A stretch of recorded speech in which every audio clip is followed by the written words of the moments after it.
I'm Mark Matsumoto and welcome to my Tokyo kitchen. Most of you probably know me from this channel, but I also host a TV show called Bento Expo. Today I want to show you a new technique I've developed for making a bento-friendly chicken teriyaki that stays tender and juicy. Then I want to show you how to pack it into a bento box, along with a few easy sides. If you're wondering about my other chicken teriyaki video, that's still the best way to make it if you plan to eat it hot. But since bento are eaten at room temperature, pan-grilled thighs can get a little tough as they cool. That's why I'm using chicken breast meat for this one. We're also going to be using a half teaspoon of grated ginger, 1 teaspoon of sake, an 1/8 teaspoon of salt, and 2 teaspoons of potato starch. You'll also need a tablespoon of vegetable oil to fry the chicken. For the teriyaki sauce, I'm using 2 tablespoons of sake, 1 tablespoon of sugar, and 1 tablespoon of soy sauce. To prep the chicken, it helps to understand the anatomy of breast meat. As you can see, there's a clear line running down the center of the breast, and I'm gonna follow that to split the chicken into 2 pieces. If you look at the bigger piece, you can see the muscle fibers running diagonally to a point, and then they change direction. You want to separate the areas with the fibers going in a different direction. Now that we have 3 pieces with the meat fibers running in the same direction, I'm gonna slice each piece against the grain into 1/3 inch thick slices. By slicing the chicken like this, you mechanically tenderize the meat by cutting through the meat fibers. It also makes nice bite-sized pieces that'll fit into your bento box. Repeat this with the other 3 pieces of chicken, and when you're done, they should end up looking like this. Transfer the sliced chicken into a bowl and then add the grated ginger, 1 tablespoon of sake, and the salt. Then you want to massage the ingredients together. The ginger not only adds a marvelous fragrance, it also contains a proteolytic enzyme called zingiberine, which will further tenderize the meat. Now I'm gonna add the potato starch and work this into the chicken. This helps the breast meat retain its juices as we cook it, and it's also gonna help the teriyaki sauce adhere to the surface of the chicken. To make the teriyaki sauce, add the sake, soy sauce, and sugar to a bowl, and stir these together until the sugar's dissolved. Okay, our prep's done, so add the oil to a pan over medium-high heat. Then I'm gonna add the chicken in a single layer from one side of the pan to the other, starting with the largest pieces. This gives the bigger pieces a head start, but you still wanna work as quickly as you can. Once all the chicken is added, start flipping them over, beginning with the ones you added first. The chicken will finish cooking in the sauce, so it doesn't need to be fully cooked here. Now I'm going to use a paper towel to soak up as much of the oil from the pan as I can. This keeps our teriyaki sauce from getting greasy. Now I'm going to give the sauce a stir and add it in. As soon as you add the teriyaki sauce, start flipping the chicken over to coat them evenly with the glaze.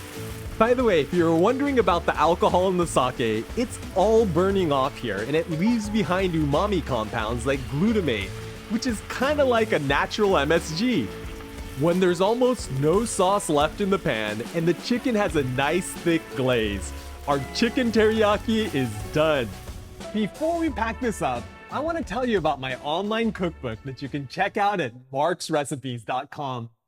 It's where I share the easy original recipes that I make for my family, and I have a ton of bento-friendly dishes there, including these easy sesame snap peas, and this shredded carrot and tuna salad that we're going to be packing up into our bento box next. So go check it out. To pack the bento, I've cooked some Japanese short grain rice, and I'll include a link to the recipe if you need it. I also have my shredded carrot and tuna salad, some snap peas dressed with sesame oil, and umeboshi, and toasted sesame seeds. Today I'm going to pack our bento into a traditional magewappa, but any small container with a lid will work. I like to start by adding the rice into one side of the box. Rice should be fluffy, so don't pack it in too tightly, but you do want to make sure you don't have any large empty pockets. I also like to give the rice a slope on one side so it gives us an angled surface to rest our other bento items on. It's easiest to pack bentos from back to front, so now I'm going to be adding in the shredded carrot and tuna salad. Next, I'm going to add some lettuce as a partition. Leafy greens are a great way to separate foods while adding a pop of color and texture. Now let's go in with our chicken teriyaki. Be sure to get lots of sauce on each piece as you add them in.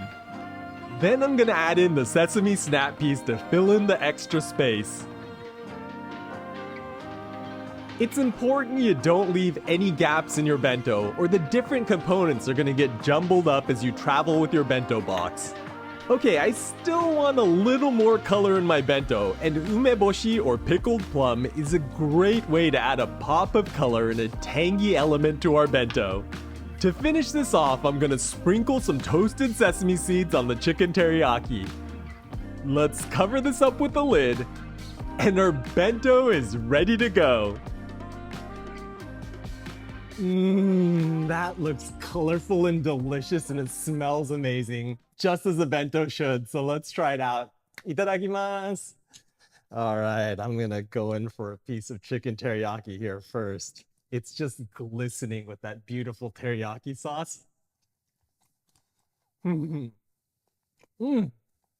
It's seasoned to the core and nice and tender because we've added that potato starch. It's helped it lock in some of those juices, but it's also helped that teriyaki glaze to stick to the outside of the chicken, which gives it tons of flavor. And because we cut the chicken against the grain, it's not only bite-sized and easy to eat, it also makes it super tender. All right, I'm gonna try some of this carrot salad. You can get the recipe for this over at marksrecipes.com. It's savory and crunchy. It makes me want to go for a bite of rice. The key to making a beautiful bento is to add lots of colors with variations in textures and tastes. So I hope you'll give this a try.